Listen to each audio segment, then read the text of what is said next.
What's up, guys? Barca just beat Valencia 5-0, bro. Away at the Messiah sends Barca into the semifinales of the Copa del Rey. That is 3 head-to-heads this season, 3 victories for Barca, 14 goals. 14 against Valencia. Valencia scored 2 on us.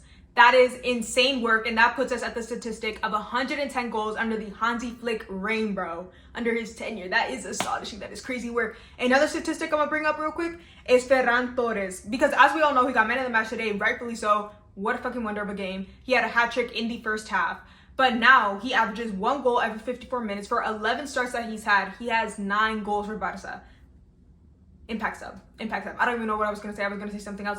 But let's just get into that game, okay? Our starting formation was Ferran up top, Rafinha, Lamine, Fermin is our 10, FDJ and Pedri as our pivots, Balde, Cubarsi, Eric Garcia, Kunde, and Chesney in goal.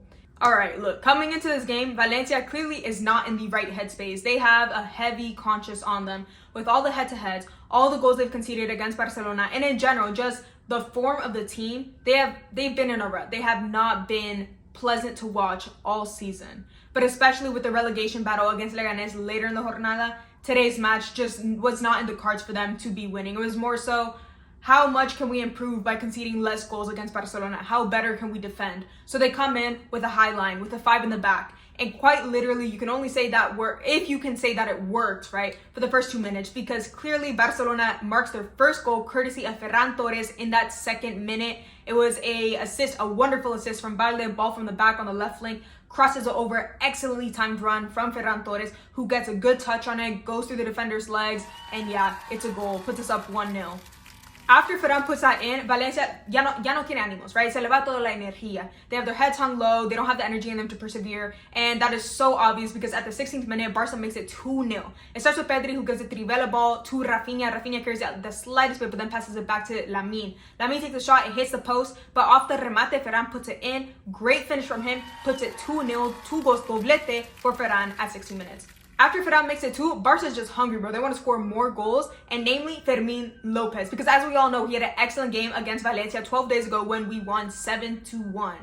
But that form came back. He still wanted to score more. He wanted to make his mark again. So what does he do? He starts a deep run. He's literally waving his hands. And can I say this was probably the most glaring, obvious tell that Valencia gave up.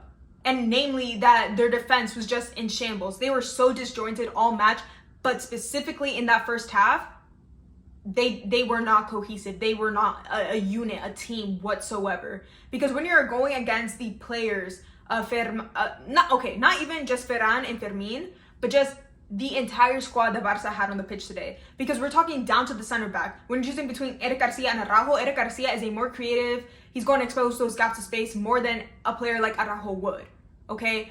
But as a center back, as a defender, period, you go on LinkedIn, you go on Indeed, you hit that little, what is the description of the job?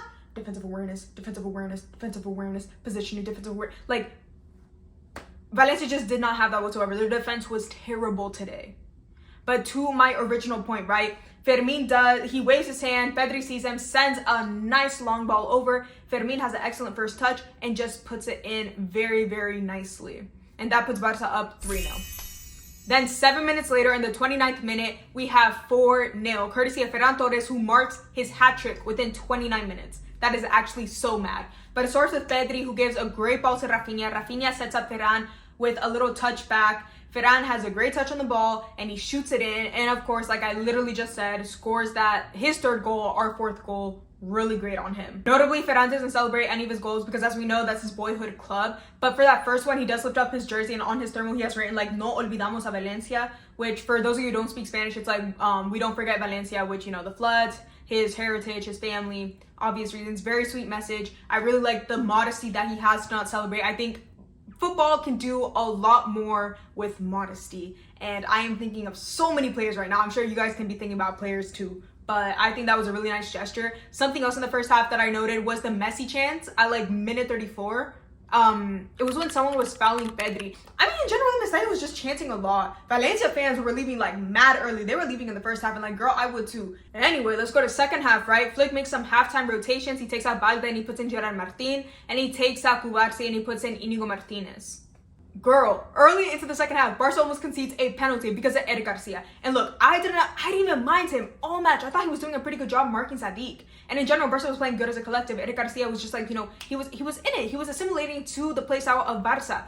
But he does not have quick feet. He has sloppy defending skills. And you see it time and time again. It's like that little aggravating voice in the back of your head, right? Anyway, it got called off because of VAR, because Valencia did have an offsides earlier in the play. But if it wasn't for that offsides, we would have conceded a stupid goal, because we should not have conceded any goals today, which luckily we did not. But I'm just saying, you know.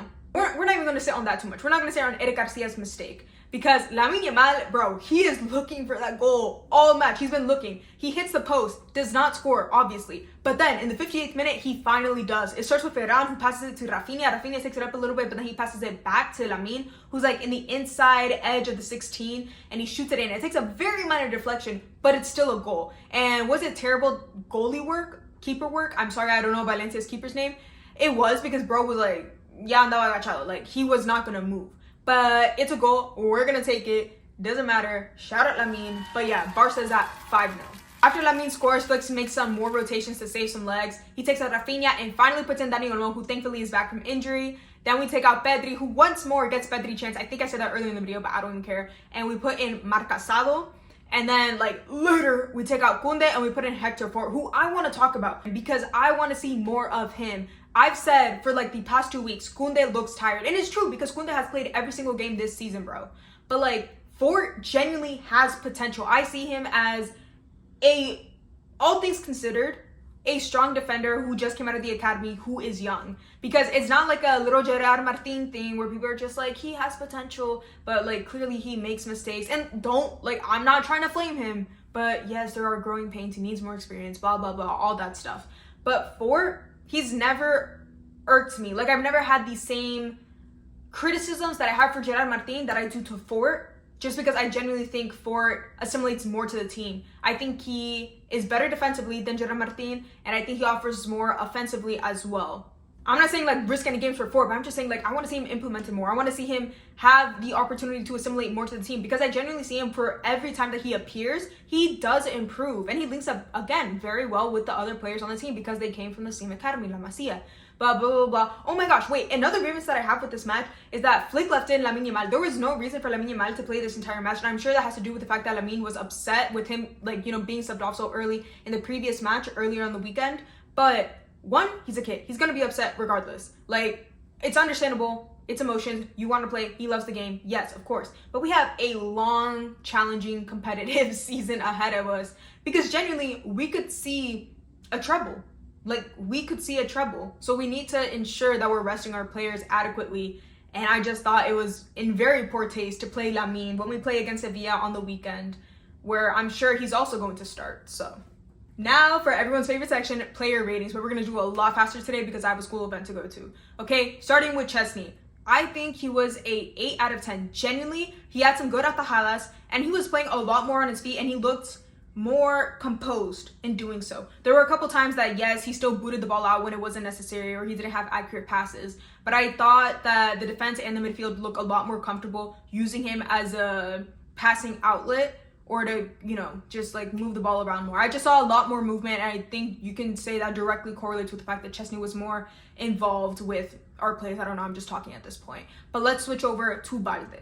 I think Balde had an excellent game today. Of course, he had that assist very early on for that first goal for Ferran Torres. But in general, I think he was good defensively and offensively. He was dangerous on that left flank. And yeah.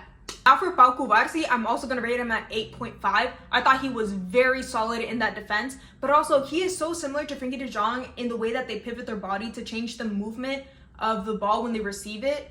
Like, he's so good at almost masking his true intentions on the ball. And I think that is such a silent attribute that unless you like very much focus on the way that he like rotates or like scans the pitch, you're not really going to notice about him. But I really wanted to bring that to attention because I saw that a lot with Valencia, especially when they genuinely were trying to, you know, like high press on our players. So 8.5 for Cubarsí. I don't even know if what I just said makes sense.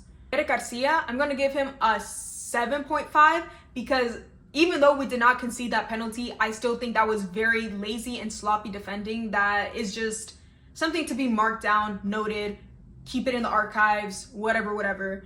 But in general, I thought, like I said, I think he did a good job marking Sadiq the entire match. In general, he was a good compliment to Kubarsi. He was helping and moving the ball around. Now for Kunde, I think he had a good game today. I think he was an 8 out of 10. He was doing well, dropping back, defending the ball, ensuring that they didn't get any like breakaways from that right flank. And also he was helping in the attacks. So yeah, solid game, 8 out of 10. Now for our midfield, just like they were so, I'm gonna string them all together because we played so well. 9 out of 10 all across. Let's start with Pedri. He had an assist. And it's just, he's a mastermind. Like his brain, it eats so bad. As we all know, Pedri in that final third is so lethal and dangerous. He can pick out passes like nobody else.